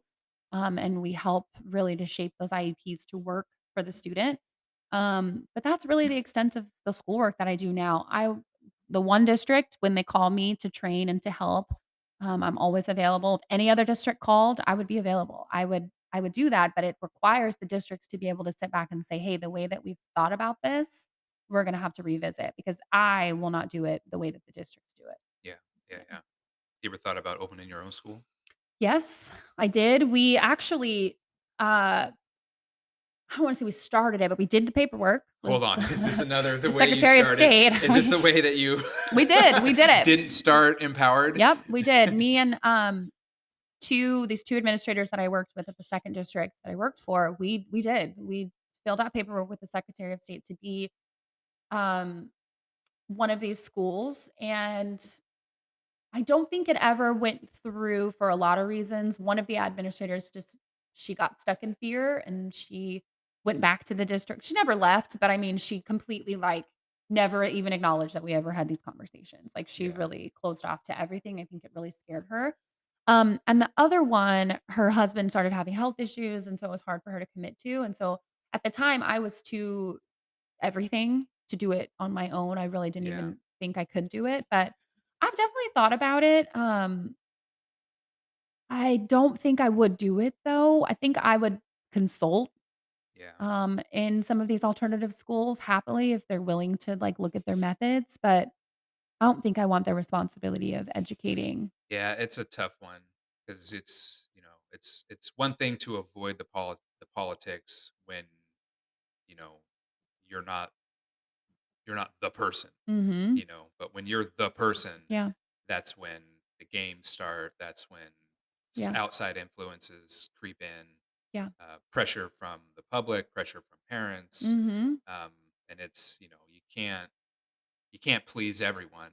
That's the Mhm. thing, Yep. and even if you're trying to stay true to yourself, I feel like you're in a perfect situation right Mhm. now where you are true to yourself. You are 100% an advocate. You are all for the kids and all for the Mhm. parents, and you're gonna work with these districts as much as they're gonna work with you. And if they're Mhm. not gonna work with you, then you're gonna force them to do what they should be doing. Yeah. And that's, it's either gonna be the easy way or the hard way. And it doesn't really Mhm. matter. The way that I know you, it doesn't you could care less one way or the other because No, I'm definitely down for both. I yeah. definitely am. I've learned, I've had to come into that power. I've learned, like, I mean, you were there in the early days. I used to cry. I mean, when Mhm. I would get so passionate about something, like trying to explain my point of view, I used to just like I just couldn't hold it anymore, And so I've learned so many things. I've learned to really honestly to be the last to speak. Like I've learned to just let people and I think this is kind of how Empowered Women started is it's like as I was building Empowered ABA, as I'm in the schools at these IEP meetings and really helping parents and helping moms with their kids, I grew a confidence of like, you know, you just have to do it. You just have to go out there and and just do it, just try, And Yeah. I think that really became Empowered Woman is I realized that I am not the only one. Matter of fact, there are so many women who are very, very stuck in fear. And I know men too, but I think with women it's different because it's fear about everything. Yeah. Every single thing in your life there is a fear because there's an expectation attached to it. There's a conditioning attached to it. There's a social norm attached to it. And I saw it first really easily with the kids, the moms of the kids I was working with. I'm like, "Wow, you're so erratic." Like, if we could get you to respond differently, your child would respond differently. So I saw it first then, like, "Wow, mom, you're really the model and you're kinda everywhere." So That is interesting. How much of it in all of your teaching, whether Mhm, you're back in Memphis to right here on what Friday, whatever the date is, how mhm. much of it was teaching parents to teach the kids?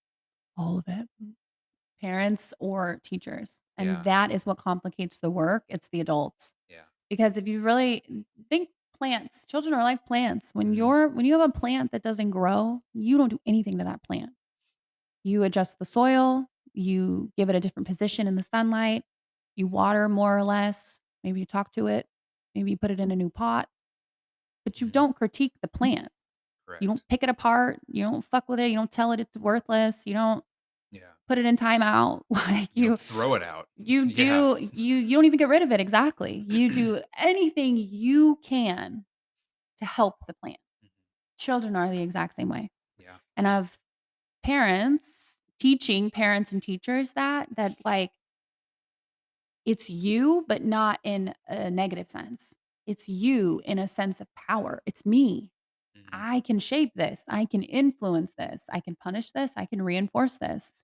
yeah, I can discriminate this. I can model this. It's you. You have all the power to really shape and influence what happens around you. So it started with kids and then that idea got bigger as I applied it to my own life. Like as I started to realize like damn you kind of like limit yourself. Like you don't think highly of yourself. Like you're afraid of this. You have low self-esteem. You like all these things that I didn't know about myself that I started to understand like that empowered woman piece put your power back on it like it's you think all of those things like it kind of started that piece, that branch hmm, of what I do is just realizing the same science applies and just add mindfulness on top of that, then to that fear piece of it, then hmm, it's like basically what I did with my business, like my business, with my job, with my career, it's like we can teach women to do that with their lives in general. Like you can take the fear out of it by just looking at it as an objective thing that you're getting ready to conquer or hmm. you're just getting ready to do, right? And you can take sometimes you can take fear out of it just by being willing to sit in that fear, just by being willing to say, "I am scared." That's something we can all benefit from, Right? honestly. Yeah. Yeah, and it's So okay to be scared. 100%. It really it is 100%. okay. I think, I don't know, our It's country, our culture, it's always, and can only speak from a man's perspective. Mhm. Uh, the whole, tough machismo, don't cry, don't show emotions, don't be scared. Mhm. I'm scared of something every day. Well, that's the you know? problem. When you talk about a country of people with angst, that's the problem, Yeah. is because what we are teaching people to be normal, what we're saying is normal for men, Mhm. what you everything you just said, don't do, and what we're saying is normal for women is not. But Mhm. we've conditioned ourselves to think that it is. So the Yeah. more that we strive for that, the more I strive as a woman, not to say motherfucker, or the more I strive as a woman, you know, not to work outside the home or to work inside the home, not to, dress revealingly or to dress like a fucking bum, or, it's like the more I try to do either or, Mhm. am I creating my own angst by trying to fit a conditioning instead of by just naturally and authentically being Who you are. who you are, Yeah. right? But the challenge there, what I teach the women in Empowered Women is you have to be willing to sit with every single emotion in order to be okay with who you are. Mhm. Because a lot of our own experiences that bring out, you can think back immediately, something you don't embarrassment, shame, regret, fear, something you don't want people to see, you don't want people to talk about, you want people to notice. Mhm. That's all linked to negative emotion that you don't want to feel. And if you would allow yourself to feel that emotion, then all of a sudden these experiences, one, no longer have power, but two, we no longer have fear just authentically being. None of those emotions, none of those experiences have power over us anymore. They just become us. I have this fear, like I started boxing, it's been about a year now. The end of this month will be a year, and uh, I'm horrible. I'm Me now would beat the shit out of me a year ago. But in the big picture, Yeah. there are as with You're any still bad. sport, yeah, I'm so far down the totem pole, it's ridiculous. Um, so, but I have friends that are Yeah. like, "Oh, we wanna come watch," or, "We Mhm. wanna come if you're gonna spar or if you're gonna, like, do a fight, we wanna come watch." Yeah. And I am like, absolutely not. No, Y because I'm scared to death that, I might get knocked out, or they'll see me Let's see you be they'll bad. see me in my Mhm. weakest moment, Yeah. which is completely helpless on my back unconscious. Mhm. And ultimately, they're my friends and they're not gonna judge me Mhm. one way or the other. They're interested in something that I'm passionate about, Mhm. and they wanna support me and they wanna come see me do my thing. Mhm. I don't see it like that. I see it as, "Oh, no, they're gonna critique me or Mhm. ridicule me. They're gonna judge me. They're gonna make fun of me. They're gonna laugh at me. Yep.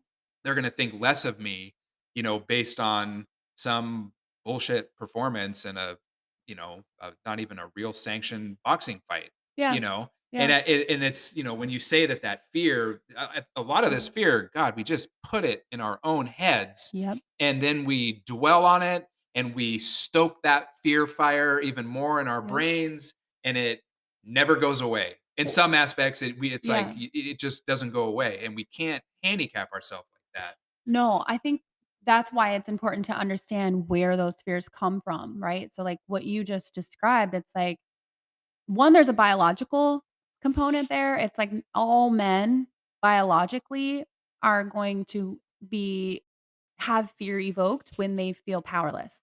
Because think back, like, prehistoric, like man back in the day, like, what is your job? Like, power. You have to Hunt, be powerful. You have to kill hunt, you have to stuff, kill. So provide, yeah. any man, it's like why dogs, even animals in nature, they don't let you see them. They don't take certain positions when Mhm, people are around, right? So, one, there's a biological component there that fear is nature. It's like I cannot be weak as a man, weak physically, because then cannot survive. mhm, So, there's one part of that. And then the other part is there's probably some conditioned fear. There's probably some, like you just said, some shame and some embarrassment around if I get knocked out and someone sees me like this. mhm, So you really have two different types of fear that you're sitting with in that same moment. And isn't it interesting that the way to alleviate both of those fears is just to acknowledge them? yeah, It's just to say, like, yeah, anytime I cannot defend myself, I am going to be scared. But I also, in this moment, I don't have to defend myself. I'm in a safe space sparring with safe people. So maybe can settle that. And then what you just said, the exposure part of like, I'm just gonna have to get hit a little bit in front of my friends in Yeah. order to feel safe being hit in front of my friends. Not until I do it scared is that fear gonna go away. Yeah. So isn't that so interesting? It's like if we sit back, this is what I teach an empowered woman. If we sit back and just examine from a macro view, what are all of the little emotions? Well, not little, but all of the things that are affecting this experience that I'm having. And then if you can go through them one by one like that, and then in the moment, add in some of these exposure pieces, it's like all of a sudden you really can release yourself from some of these fears that feel like crippling. Like it's like, I'm not going to be able to move forward or do this or because these things literally sometimes it feels like chains. And I know I've been there. I've had to battle through everything, like, every single thing. I've had to revisit every single experience in my life to figure out Yeah. where the hell did I pick this up from? Yeah. Where did I get this lack of confidence? Where did I get this low self-worth? Like, where did I get this insecurity? Like, how do I, on the one hand, like, know that I'm incredible? I know that. I'll tell you to your face, "Go fuck yourself," if you don't agree with that.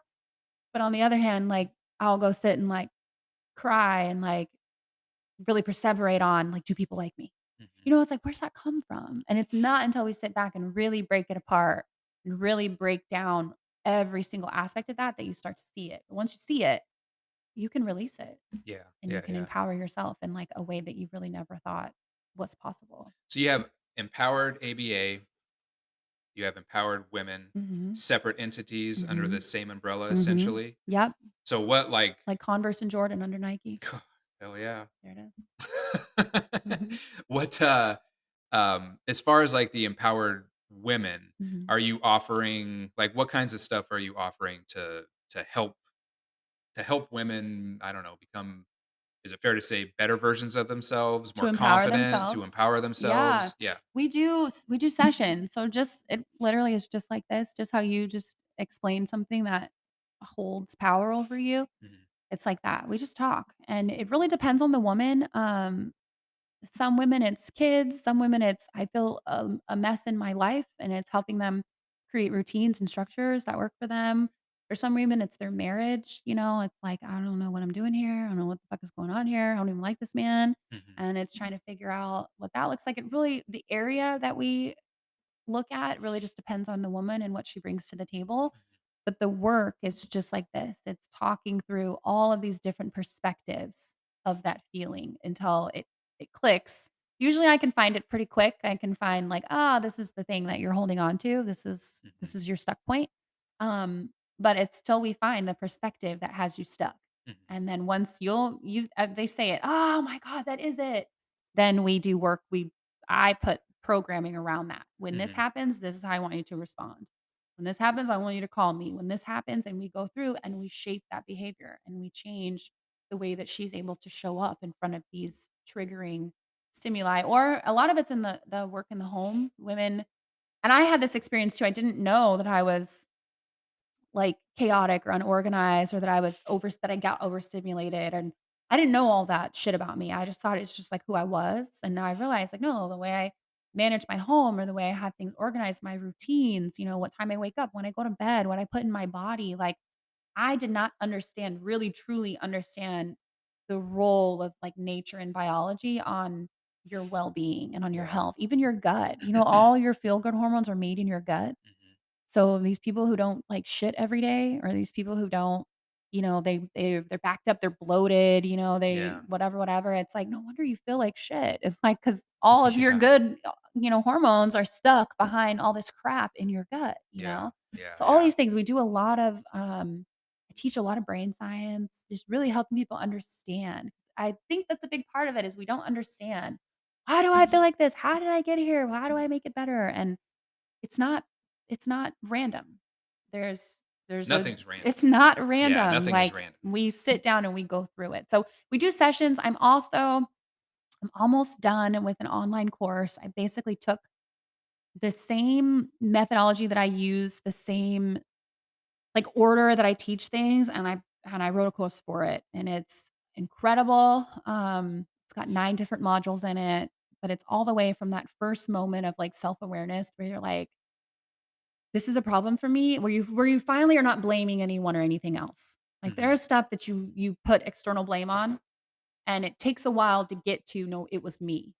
So that first moment of, like, "I have power over this, I played a role, there are things that I can do That's good." hard. It's That's hard. probably the hard because Yeah, nobody wants to admit yeah, when they're wrong or, flawed yeah. or whatever, and It's hard. that's the ha It's that's the hard. And it's the part I see it as on social media a lot where, um, people feel like therapists gaslight them when they're like, "Well, you have to push through it," and it's like, that is too simply stated, but it is true. Mhm. Like, you are in your own way, and it doesn't matter what the event was. Yeah. And it doesn't matter. The most horrific things you can think of, I promise you, I've counseled people through it. I've been through some horrific shit myself.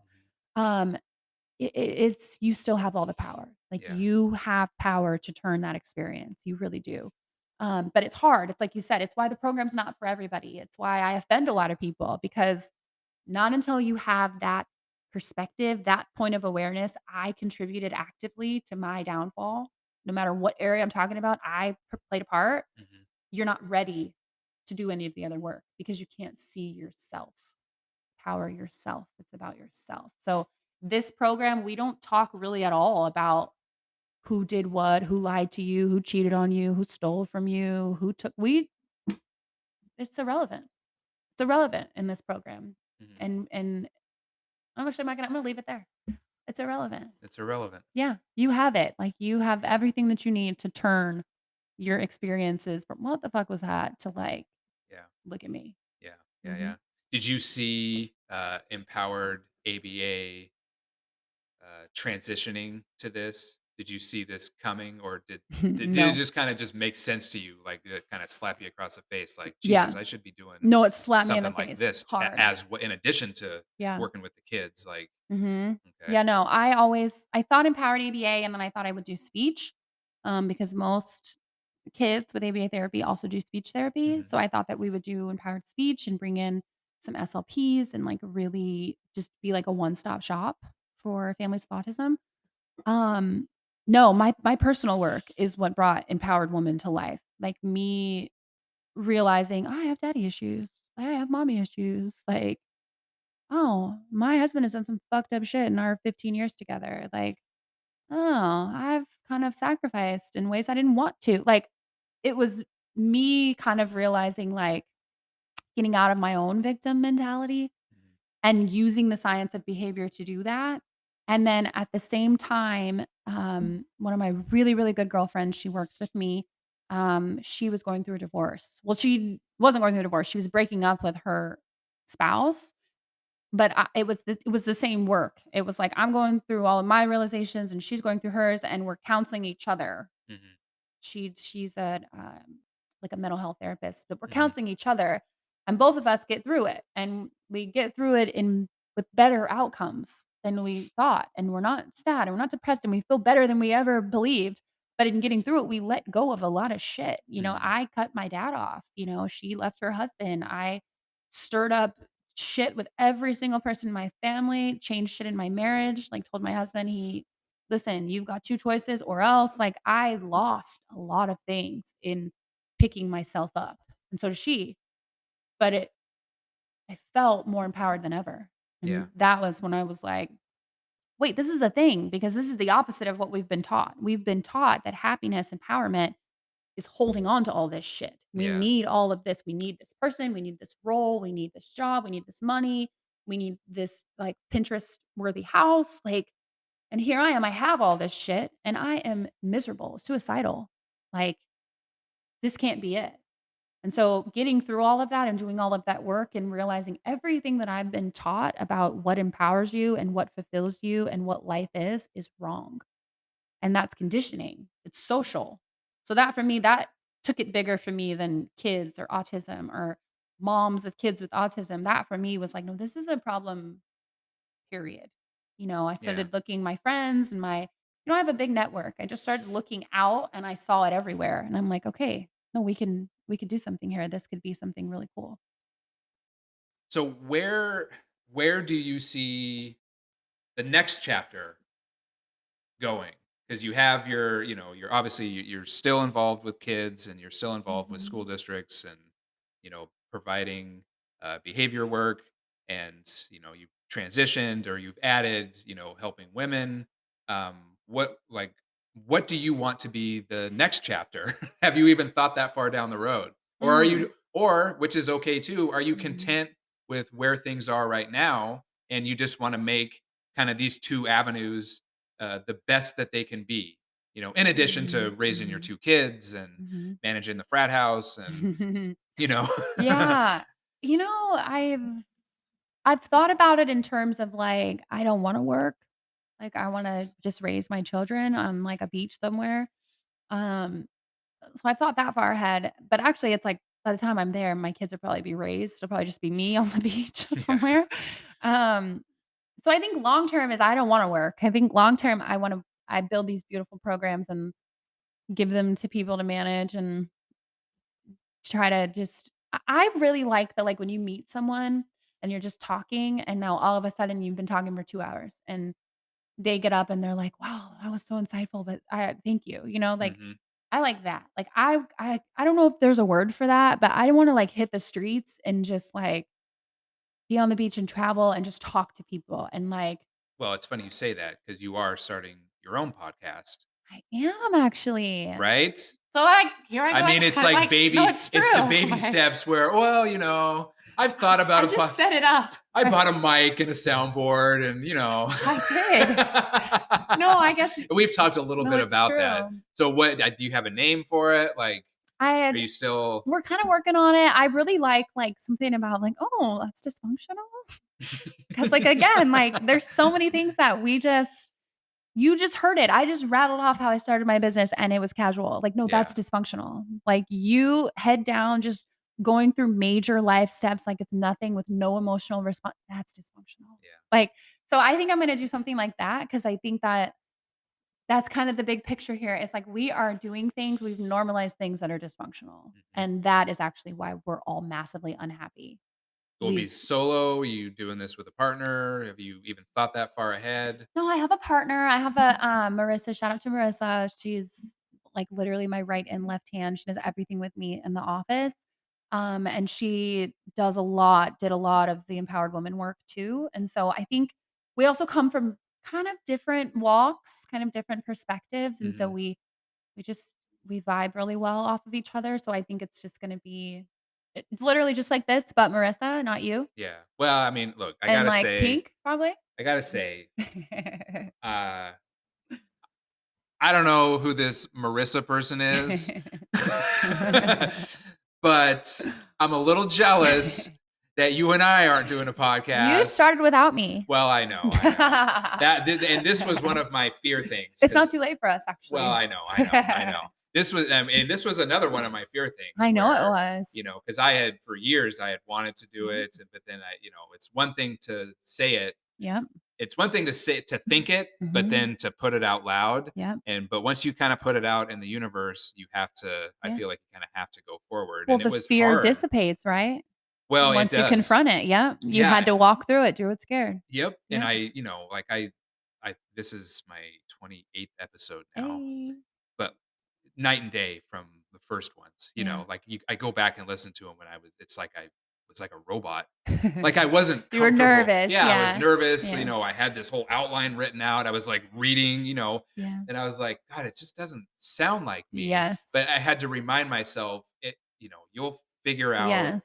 kind of your flow. You'll figure out kind of your structure, and ultimately, this is a health a Mhm. health related Mhm. podcast, but like I want to be able to talk to people like you Mhm. who, okay, like we didn't really talk anything about fitness, Mhm. but it's cool what you do, Mhm. and it's cool that you're helping kids, and it's cool that you're helping women, and it's cool Yeah. that you're an advocate. There's a lot about what you do, your Monday through Friday, that is just cool as shit. Yeah. And I told you this even when I asked you to come on Mhm. my show, was that parents out there don't realize that people like you exist. Mhm. And I don't want to say that they're just, getting taken advantage of by school districts, because for the most part, school districts are not trying to take advantage of Correct, parents, yeah. but I feel like it just is a cost of doing business sometimes. It Yep. just happens. And parents out there who have, kids that are on the spectrum, who have kids with, severe behavior issues, for whatever the reason might be, from, uh, people like you exist, Mhm. and Yep. it's 100% in their best interest Mm. to at least reach out and at a minimum, hey, what can you do for me? What can you do for my daughter? What can you do for my son? For us? Mhm. Here's what's going on. Like, is it worth a, a consultation? Yeah. Is it even worth it? You know? Yep. And so, like, I don't know. Like, this is in some ways, I think I am the Joe Rogan model. He just has people that he finds interesting on Yeah, his show. I like it. Like, I'm talking to he like today I'm talking to an astrophysicist, Yeah, and then I'm talking to a UFC. Like, yeah, that's like the ultimate goal, is just to have yeah. cool people on that you find interesting, that have good information to share with the public, and Mhm. that is 100% why I wanted you on the show. Well, thank Uh, you. and also, you're my friend. Yeah. So, how can people find you? Because I know you are active I on like to social stay media. hidden. Yeah. Your address is not find you like that. Like, I assume, you have websites, you are active on Mhm. social media. Where Yeah. can people go to find Jessica Miller, Empowered, either Mhm. ABA or Empowered Women? Yeah, Empowered ABA in my office. If you need to get in touch with me, we have a website, empoweredaba.com. Empowered woman, if you're interested in work around just self-work, empowerment work, mindfulness work, that would be Empowered Woman, and that one, I think the best way to contact us would probably be on Instagram, at empowered W woman, N nephew, powered WN. Yeah, shoot us a And you do DM. all kinds of videos. Yeah, I You got all have it's kinds been a of while, I had to. you've really embraced but Yeah. that's what it takes though Yeah. anymore. You have to be active on social media. Yeah. Well, you know what? I actually love it. That was a part of my personality that I had to mask as a kid. Mhm. My parents were interesting. Like, that's another issue, another episode. If we wanna go through the mother wound and Oh daddy yeah, issues. come back. But I was definitely an undiagnosed, like, ADHDer as a kid. I'm the middle child too. I had a very hard time growing up. So I masked a lot of my big personality. And I think on the one hand, that's why I did so well, like, academically and in school, is because I could kinda just put it aside and get things done. But on the other hand, I think it's why I've struggled with severe anxiety and depression. For some points in my life, it's because I didn't know who I was and I didn't know how to be who I am. I'm Mhm. always trying to be a script of something else or another standard.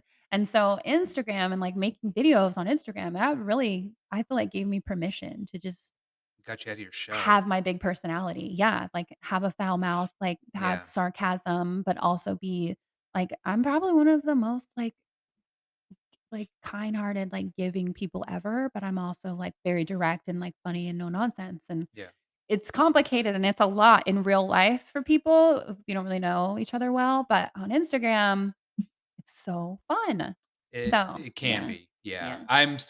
I use social media probably not as well as Mhm. I could, Mhm. but I'm trying. Do you have a page for this? Yeah, I have Okay. Do you make, like, reels and stuff? I'm like, no, why? I don't know. I usually so I have, my Twitter, or X, it's Oh, yeah. Like at X. Oh, yeah. they changed, I know. So, Twitter. at Jake Brown Pod is my Twitter and my Instagram for Mhm. this podcast, and it's the Instagram one started out as like a fitness page. 'Cause I was Mhm. just bored during COVID, and I was like, "Fuck it, I'm gonna start documenting workouts in my garage." Aw. So I, set my GoPro up and I remember that actually. yeah, and just put music on, and then immediately Instagram would tell me that I couldn't do that because it's all copyrighted music. You can't. I'd be like, "Fuck this Whoops. shit." Yeah. I still get messages from them saying, "You've been blacked out in these countries for this." Oh, I yeah. didn't know that. They did that. Oh, yeah. Yeah, yeah, Oh, yeah. It's all copyright infringement.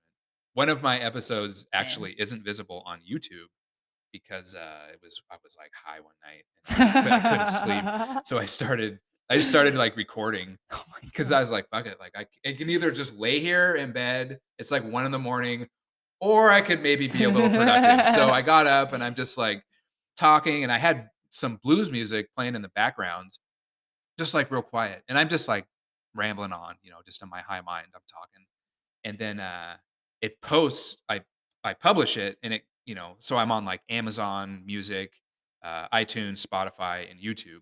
Well, I get an email from YouTube saying, "You violated copyright infringements, because of the music."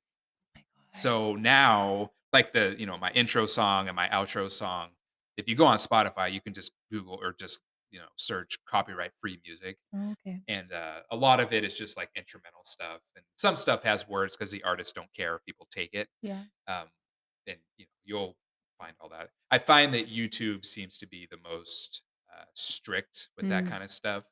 I haven't had any issues. Honestly, I don't even know if Amazon pays any fucking attention to anything that is getting uploaded.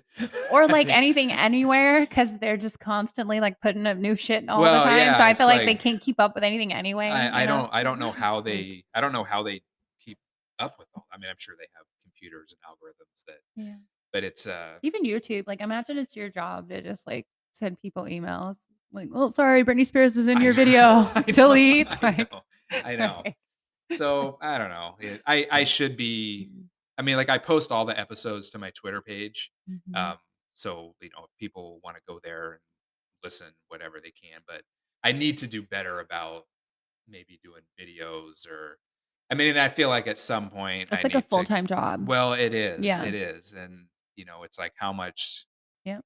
do I dedicate to this, and then it takes away from the job that pays me. Mhm. Um, and ideally, if I could make money doing this, I mean, I'd fucking quit my job in a heartbeat I hear you.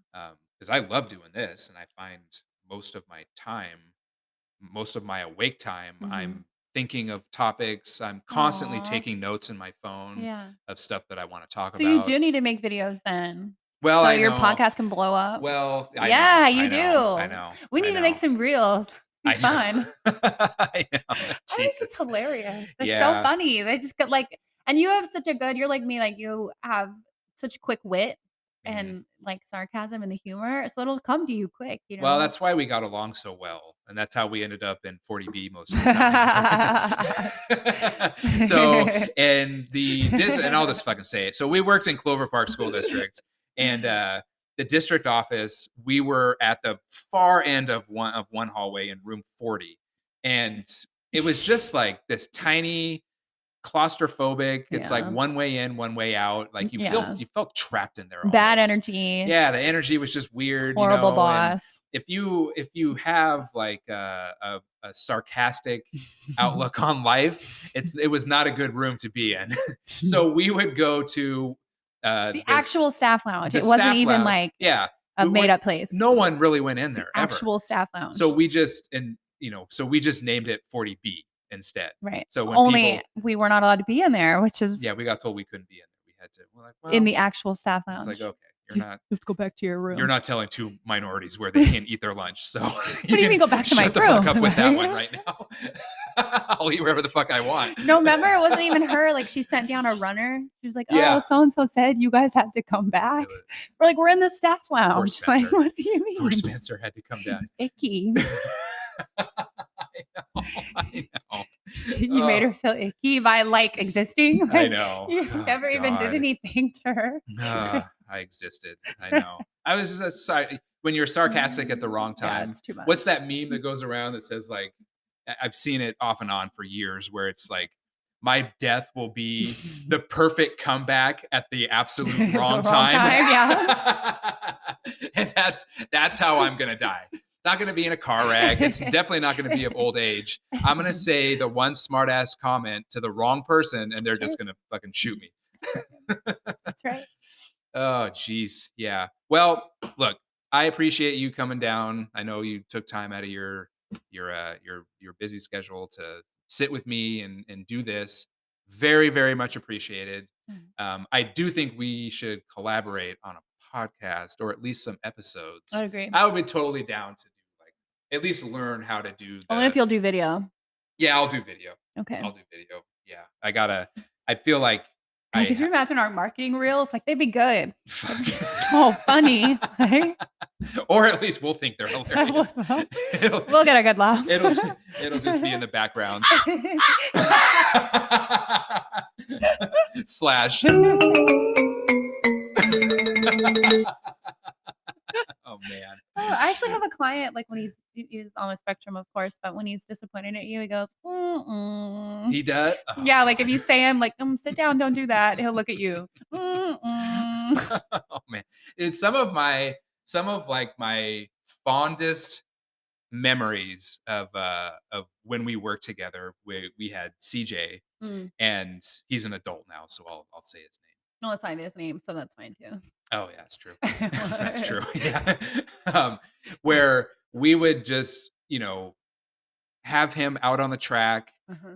walking, and every once in a while he would just go into like those kids who would be playing soccer and he'd just kick their ball Yeah. and then he Yeet. he'd just kick it. Then he'd come back and he'd run and but just like spending time with him and walking around the school and when we were able to get him to do work A and kid everyone was terrified they were of. terrified Yeah. of him. And Yeah. it's like maybe in the scared brain, I understand Mhm. because we're afraid of what we don't understand. Mhm. But once we once we understood CJ, he Got him was a closet, some snacks, it worked I out. know.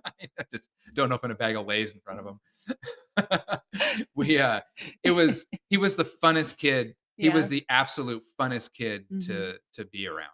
And, Yeah. memories like that and are always with me. And there are times when I'm in my cube at work and I'm thinking, man, it would be fun to be working back in SPED again, Yeah. but It's a different world. it is a different world. Mhm. It is a different world. I would highly encourage, like, if you remotely have any sort of desire, reach out to me, reach out to Jessica, Mhm. but explore it. It's a great career. Yeah. You know, uh, you you're not going to be motivated by money if you have a Mm. love for that. You're not going to Mhm. get rich working in SPED, but you You'll can never have. be bored. You'll never be bored. And that's Every day at work is fun. I know. Yeah, it's 100% worth it. And like I still find myself, sometimes daydreaming like, oh man, like that. I had a great gig and Mhm. it definitely was a lot of fun. And I don't think I'll ever go back to it, but I can appreciate it for what it was. And it was a shit ton of fun.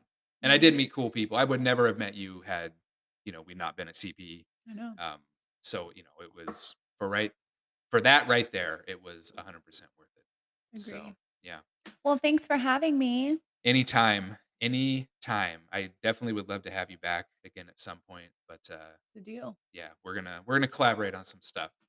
Alrighty. All right, that's it.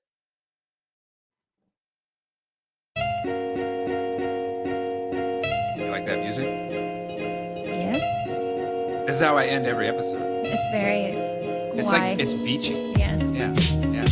That's my show. I hope everyone learned something. More importantly, than we're entertained. I really want people to come away with some good knowledge. Super Bowl is this weekend. Hey, who you going for? I'm not picking against Mahomes, so I've already picked Mahomes. Okay. I think Kansas City. Okay. Yeah, I don't know. It'll be a good game either way. I'm just there for Usher and the food. I can't wait for both. Yeah. Yeah. Usher, what happened to him? Nothing. He looks phenomenal. I That's true. saw him in Vegas in June. It's just gonna be great. Black don't crack. Okay. Yeah, get those snacks in order, and I'll have probably another 1 to 2 episodes next week. So I will talk with you all later.